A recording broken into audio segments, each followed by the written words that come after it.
السلام علیکم ګرانو کتونکو، تاسو ګورئ د عبدالرحمن رحماني پښتو ټوټوریل او د موبایل لرنینګ د موبایل اپلیکیشنونو زده کړه. نو راځو د نن په اپلیکیشن کې خدای دې وکړي چې تاسو جوړ او روغ یاست، خدای تعالی موږ باندې لره. راځو نن موضوع ته دا شی راوړی دی چې څنګه کولی شو بغیر له کوم تیز انټرنیټ څخه په خپل موبایل کې هغه قرار انټرنیټ چې موږ لرو، نو څنګه کولی شو چې په هغه وخت کې موږ داسې اپلیکیشن کار کو چې زموږ د ډېر وخت کار په یوه ګړي باندې اجرا شي او تر ټولو چټک انټرنیټ ولرو، او هغه څه چې هغه معلومات چې موږ د نیټ څخه را اخلو یا یې کاپي کوو په موبایل کې یا هم په د علمي زده کړې په یو سایټ پسې ګرځو، هغه موږ څنګه غواړو چې ژر یې لاسته راوړو. هغه اپلیکیشن چې ما په خپل ټلیفون کې راړولی، خو بیا هم د پلی سټور د لارې تاسو ته درښیم. نو تاسې به راسئ دوستانو، پلی سټور به ووهئ، کلیک به یې کوئ، هغه به خلاص شي. کله چې پلی سټور خلاص شو، په دې کې به تاسې د فوفین براوزر په نامه سره، یعنې فوفین براوزر FUIFFIN صحیح، فوفین ویب براوزر په نامه سره دا اپلیکیشن به تاسې دوستانو انسټال کړئ. ګورئ داسې شکل لري.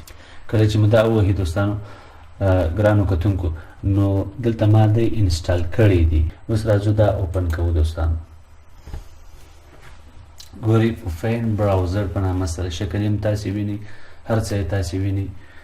کولی شو چې د دې په واسطه سره موږ ډېر ژر هغه څه چې زموږ په کار وي هغه د هغه څخه برخمن شو.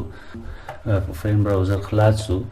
دا د سپیډ ډایل برخه چې ده، په دې کې د ګوګل برخه هم ده، کولی شي چې په ډېر چټکتیا سره تاسې ګوګل ته داخل. دغه رقم هغه یوټیوب چې تاسې کار کړي هغه هم برخه یې پخوانۍ برخه یې هغه هم راځي، او دغه رقم یوټیوب هم ژر خلاصېږي. دلته نور اپلیکیشنونه هم تاسې ور اچولی شئ.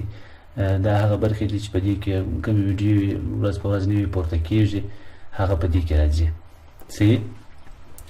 او د دغه برخې سره موږ کولی شو چې په دې کې هغه زموږ ته چې کومه ډیټا چې موږ داسې استعمال کړي په کوم ځای کې استعمال کوو، هغه ټویټر دی، یوټیوب دی، انسټاګرام دی، ګوګل میپ دی، دغه رقم فیسبوک دی او ګوګل دی، او دا هغه هسټري ده چې موږ داسې کار کړی ده، یعنې په کوم ځای کې چې موږ داسې ګرځېدلي په یوټیوب کې. نو موږ غواړو چې دا د دې ځای څخه ایسته کړو. په یوه کلیک وهلو سره دا ټوله هغه د نن ورځې ډیټا چې تا کار کړي هغه ټوله چیز کېږي، ایسته کېږي. ډاونلوډ هم په دې کې ډېر په چټکۍ سره کېږي. دغه رقم دغه درې ټکي چې موږ داسې وینو، دا چې کله موږ داسې کلیک کړو یوه منیو خلاصېږي، کولی شئ نیو ټیب واخلئ لکه په ګوګل کروم کې، او دغه رقم نیکسټ پیج بله صفحه واخلئ، او دغه رقم د موس سره کنیکټېږي، د کیبورډ سره کنیکټېږي. یعنې که د USB د لارې موږ وکولی شو ټلیفون ته کیبورډ وتړو، د دغه لارې څخه دلته هغه کې کار کېږي، ټایپ یو تورې پکښې ویل کېږي، موس سره کنیکټېږي. دغه رقم ټي وي، او دلته یې د اکزیټ برخه ده. کولی شو ګورئ موږ ګوګل ډېر په اسانۍ سره او په ډېر چټکتیا سره دی راخلاصېږي. صحیح، شاید په نورو ځایونو کې په دونه چټکتیا سره نه شي راخلاص.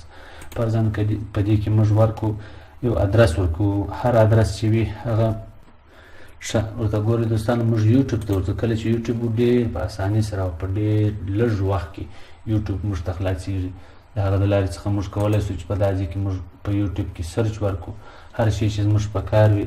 فرضاً کندهار سیټي 2018، په دا کندهار په باره کې موږ غواړو، د هر ولایت په باره کې موږ غواړو چې معلومات ترلاسه کړو.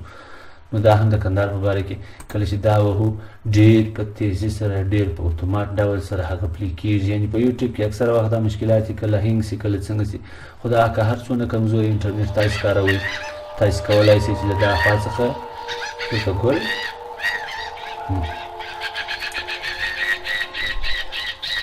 کولی شئ دوستانو هره ویډیو چې تاسې غواړئ هغه پلی کړئ د دا لارې څخه. هغه لکه موږ غواړو دا ویډیو پلی کړو، کولی شئ هغه هم په ډېر لږ وخت کې پلی کولی شئ. دغسې ټویټر، فیسبوک، هر څه ته ننوتلی شئ. دغه څخه خلاصه دا چې دا په ډېر لږ وخت کې موږ غواړو چې نیټ استعمال کړو، او په ډېر چابکۍ سره. یو خو نیټ د هغې لارې څخه تیزېږي چې نیټ تیز وي. اکثره داسې سیم کارټونه شته، فرضاً روشن دی، یا په اصطلاح اریبا ده، یا په خپله سلام دی، یا اتصالات په بعض ځایونو کې کار نه کوي، ډېر کرار وي، خو H+ هم لري یا H هم لري خو بیا هم کرار نو د دغه براوزر په واسطه سره موږ تاسو کولی شو چې زموږ تاسو انټرنیټ ډېر په چټکتیا سره کار وکړي او پر مخ باندې ولاړ شو او خپل کار چې موږ مطلب وي هغه لاسته راوړو. دوستانو دا ویډیو که تاسو کتلی وي د مهربانۍ له مخې یې شیر کړئ او دوستانو ته یې واستوي څو هغه هم خبر شي په ډېر چټکتیا سره په ډېر تیز ډول سره هغه وکاروي او شیر یې کړئ. زموږ چینل سره سبسکرایب کړئ او بیل آیکن ووهئ او دغه رقم هره پوښتنه چې لرئ په کمنټ کې یې ولیکئ. کولی شو د دغه لارې څخه ایمو ته هم ولاړ شو، انسټاګرام ته هم ولاړ شو. انسټاګرام اتومات ډول باندې هغه انسټاګرام ته ځي صحیح، خو په هغه شرط چې موږ ورسره کنیکټ کړي وي که اوس موږ چیرې دې سره کنټینیو کړو صحیح، که ورسره کنټینیو کړو او دلته سیو انفو ووهو نو دی په اتومات ډول باندې انسټاګرام ته ځي. یعنې کولی شو موږ هر سایټ ته ټویټر ته ځو، ټویټر ډېر ژر راته خلاصوي صحیح، خو په هغه شرط چې موږ د ټویټر آی ډي ولرو. دغه رقم ویکیپیډیا ته ځو، ویکیپیډیا ډېر ژر خلاصوي. یعنې زموږ مطلب په دې کې دا دی، ویکیپیډیا ډېر ژر خلاصوي. زموږ مطلب په دې کې دا دی چې په دې براوزر کې چې څنګه کولی شو په ډېر چټکۍ سره په ډېر لږ وخت کې خپل هدف ته ورسېږو. ستاسې د توجه څخه یوه مننه، ستاسې د توجه څخه یوه نړۍ مننه. خدای تعالی مو آباد، خوشحاله، سوکاله او د سولې په وطن کې خوشحاله لره. دوستانو که مو چیرې دا ویډیو خوښه سوې وي لایک یې کړئ، شیر یې کړئ او دغه رقم سبسکرایب بټن ووهئ، بیل آیکن ووهئ او دوستانو ته زموږ د چینل ادرس ورکړئ تر څو هغه زموږ د نورو ښایستو ویډیو په لرلو سره هغه کامیابه شي. مننه. سلام علیکم.